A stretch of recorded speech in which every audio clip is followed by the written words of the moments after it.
What's good, guys? Story of My Life, Volume 3. And let's get back to what I didn't finish in the last one because of time.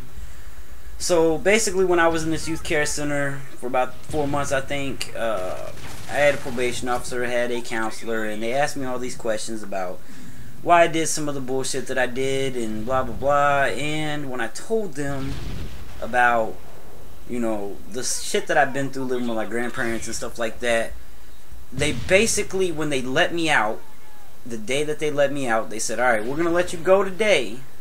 You know, you're free to do whatever you need to do. Just don't get any more trouble. And they pretty much said, you don't have to go back to your grandparents' house. And I was almost 17 at this point. And you know, that was such a relief because they said, you do not have to go back to your grandparents' house. The cops aren't going to come get you. They basically emancipated me. And I got to go live with my mother. Now, living with my mother wasn't everything I thought it would be. I mean, it was great because I got to spend some time with her. But I didn't even live with my mother until I was 18 years old. Basically, I lived with my mother from 17 to almost 18. And got my GED because while I was living on the streets, you know, I eventually had quit going to school in fear that my grandparents would come up there to get me, and because living out, you know, on your own at that age, you really don't get a good chance to, you know, do everything. So I kind of started failing my classes and stuff like that from not showing up or waking up late or, you know, whatever, you know, different reasons. And anyways, I got my GED before I turned 18. Now you have to wait till you're 18 to get it, but back then, got it before I was 18. Ended up moving in. One of my friends, his sister and her husband had a 2-bedroom house with a basement the same size as the house upstairs.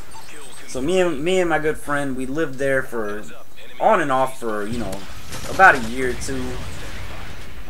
It was kind of it was cool. Like, they were good people. They got into some bad stuff. They started messing around with drugs and stuff, and you know, I'm not gonna really, you know, go too in depth on it, but you know, they were always cool to me. But they started doing some bad stuff. You know, shit happens, and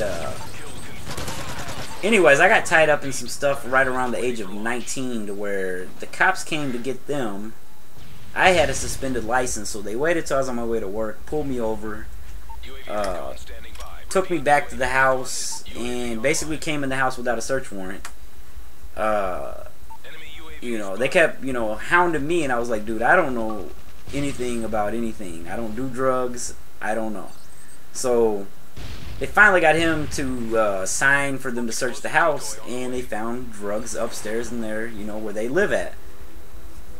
And they were like, you know, where do you live at? I was like, I live down here in this, you know, it was a partly finished basement. It had a couple bedrooms finished, and a couple bedrooms were still like brick walls and stuff like that. But they didn't find anything down there. But they still took me to jail, and basically tried to say that I was involved. And I was like, look, I don't do drugs. I don't know anyone else who does drugs. I'm not involved. And I went to jail for about 2 days, and my mother went and maxed out her credit card to put $2,000. Originally it was like $200,000, but they dropped it after 2 days to like a $2,000 to get out. And then, you know, I got a lawyer that cost $4,000, and went to court, and they basically threw it out. My part, they said, you know, I did a drug test. I actually had a job at the time. I got fired from my job, which, you know, got screwed out of that because they tried to fire me. They ended up paying me a little bit of back pay though, because you know, that's the reason they fired me. And you know, I'm supposed to be innocent until proven guilty. But the one good thing that they did at my job is they asked me to take a hair test sample, and when I did it, they found no drugs in my system. So I got to take that to court, and you know, they found out that not only did the cops not have their story straight on how everything went down. I gave my testimony. One cop came in and said the same things that I said, and then the other 2 cops came in and said 2 completely different stories. And actually, the 3rd cop said he didn't really remember. He was trying to get home, and he didn't even want to take the call, but he was on his way home to his family, and, you know, took the call, blah, blah, blah, whatever. But So, you know, that got thrown out of court, and I kind of I only seen, you know, I'm not gonna say their names, but you know, the guy that got in trouble, I only seen him like once or twice after that whole altercation.